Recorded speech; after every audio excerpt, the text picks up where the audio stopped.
La sicurezza nei luoghi di lavoro è un aspetto fondamentale in tutti i settori industriali. Per proteggere i lavoratori durante la manutenzione o la riparazione di macchinari e impianti, è essenziale applicare correttamente la procedura LOTO.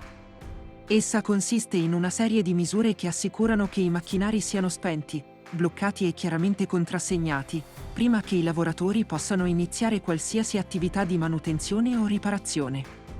L'obiettivo è prevenire incidenti gravi, come scosse elettriche, esplosioni o lesioni dovute alla forza cinetica.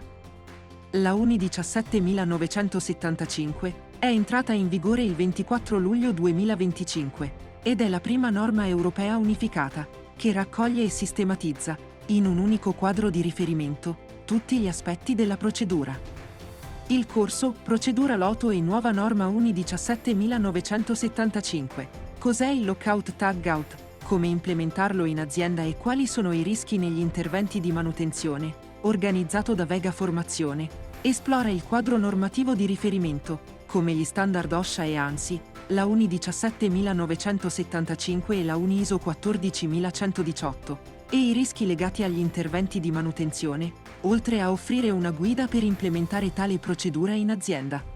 Il percorso formativo, della durata di 4 ore, è rivolto agli RSPP, agli ASPP, ai preposti, agli HSE manager e ai manutentori delle macchine e degli impianti.